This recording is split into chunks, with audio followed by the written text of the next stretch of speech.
Good morning, Dominic Steele, Daily Bible Time, and I'm looking forward to a calmer week this week after a super busy week last week with our Cultivate conference and then a huge night at Village Evenings yesterday as we commissioned our own missionaries, Samuel and Emily Loa Ferreira, for mission for Portugal in partnership with 7 other churches. And today, Daily Bible Time back in Acts chapter 7, verse 9. And look, this is our study today. We've got Parish Council tonight. Heads up to any Parish Council member watching. Tonight's Bible study to Parish Council will be on this passage as well. Now, Abraham has a son called Isaac. Isaac has a son called Jacob. God changes Jacob's name to Israel, and Israel has 12 sons, one of whom is called Joseph. And we are picking up Acts chapter 7 and verse 9, the patriarchs. And this is the speech from Stephen, and he mentions the patriarchs. He calls the 11 brothers of Joseph the patriarchs, and really he's making it crystal clear to his audience that these brothers are their fathers. And they are like their fathers, spiritually and literally. And at this point, actually, he's standing right with his audience. He's saying, the patriarchs, they're your fathers, they're my fathers. The patriarchs became jealous of Joseph. The patriarchs who went out of line were jealous of Joseph, the good guy. Now, that word jealous, that is significant. They were jealous of Joseph back then.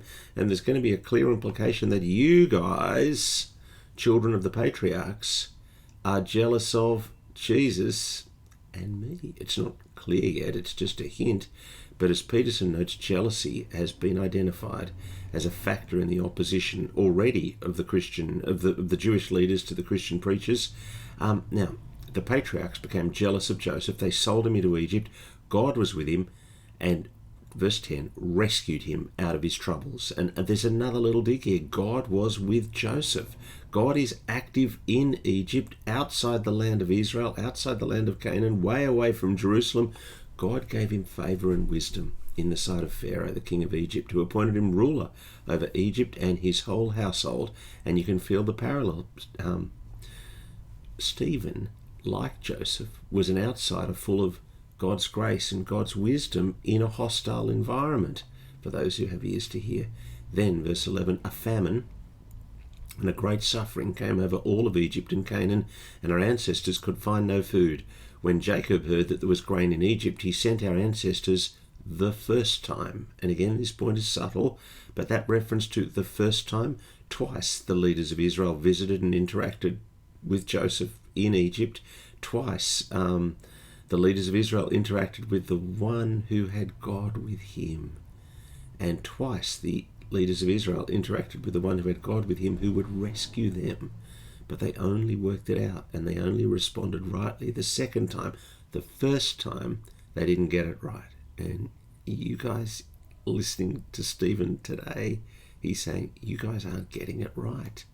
Now, verse 13, the second time, Joseph was revealed to his brothers, and Joseph's family became known to Pharaoh. God uses his man, his specific man, to rescue his people despite their unfaithfulness.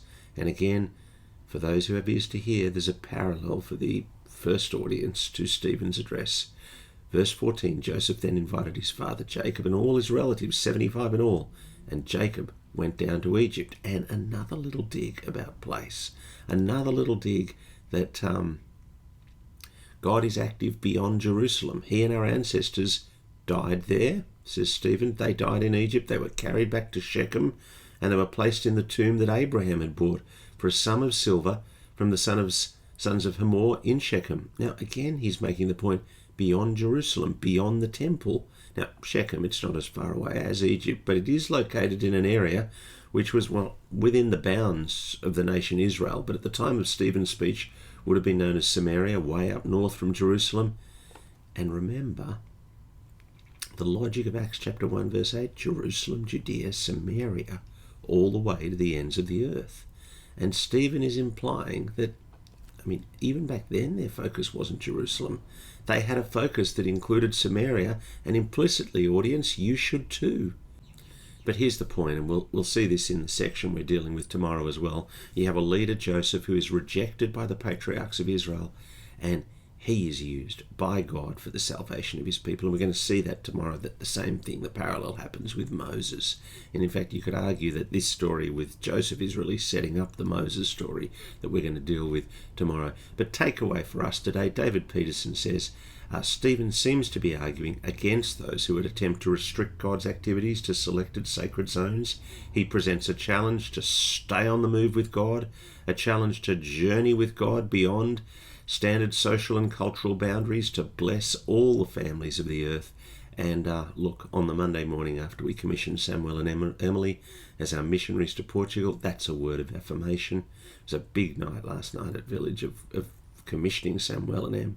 And what a reminder this morning from this passage that God is journeying beyond the standard social and cultural boundaries to bless all the families of the earth, and we need to be on that journey with him. Thanks for joining us on Daily Bible Time this Monday morning. See you tomorrow. We'll do the next little bit of Acts chapter 7 on Moses. God bless.